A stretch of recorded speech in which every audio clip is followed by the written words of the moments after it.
திருச்செங்கோட்டில் மலைக்கோவில் உச்சியில் ஏறி இளைஞர் ஒருவர் திடீர் போராட்டம் நடத்தி வருகிறார். இதற்கான காரணம் குறித்து செய்தியாளர் விஜயகுமாரிடம் கேட்கலாம். விஜயகுமார், இளைஞரின் போராட்டத்துக்கான காரணம் என்ன? ரத்திகா, திருச்செங்கோடு அடுத்த புதிய புளியம்பட்டி எனும் பகுதியைச் சேர்ந்தவர் தினேஷ்குமார். இவர் பொறியியல் பட்டதாரி, ஒரு புகைப்பட நிறுவனத்தில் பணிபுரிஞ்சிட்டு இருக்காரு. இன்று காலை 11:30 மணி அளவில் திருச்செங்கோடு அர்த்தநாரீஸ்வரர் மலைக்கோயில் உச்சியில அதாவது கடல் மட்டத்திலிருந்து 1000 அடி உயரமுள்ள அந்த மலை உச்சியில நின்றுட்டு இருக்காரு.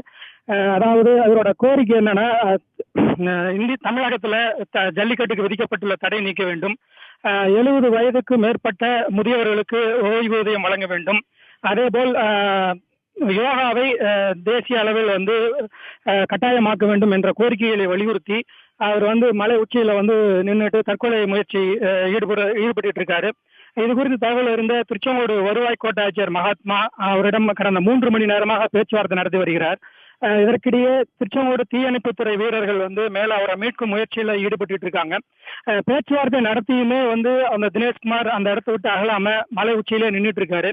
இப்ப தினேஷ்குமார் நின்றுட்டு இருக்கிற மலை உச்சி பாத்தீங்கன்னா கடல் மட்டத்திலிருந்து 1000 அடி உயரம் கொண்டது. இந்த பகுதியை மேல ஏறணும் அப்படின்னா ரொம்ப சிரமப்பட்டு தான் ஏற வேண்டியது இருக்கு.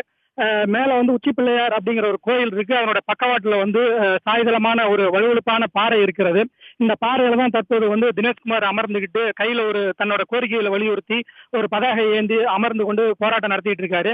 இப்ப அந்த பகுதியில நெருங்க முடியாத சூழ்நிலை இருக்கிறதுனால தீயணைப்பு வீரர்கள் அந்த பகுதிக்கு எப்படி செல்வது என்பது குறித்து அந்த பகுதியில் ஆய்வு செஞ்சுட்டு இருக்காங்க.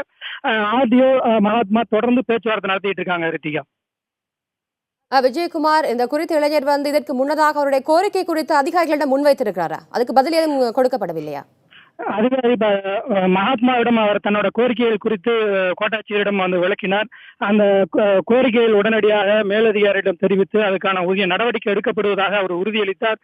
அந்த உறுதியை அவர் தினேஷ்குமார் போராட்டத்தில் ஈடுபட்டு தினேஷ்குமார் ஏற்கவில்லை. இதை தொடர்ந்து அவரை சமாதானப்படுத்தும் முயற்சியில அதிகாரிகள் ஈடுபட்டு இருக்காங்க. இதுவரை கிட்டத்தட்ட 5 மணி நேரமாக அந்த பாறை மேல நின்றுட்டு இருந்த மலை உச்சியில் நின்றுட்டு இருந்த தினேஷ்குமார் இப்ப தற்போது சோர்வடைந்து அமர்ந்த நிலையில உட்கார்ந்து தன்னோட போராட்டத்தை தொடர்ந்துட்டு இருக்காரு. ரித்தியா.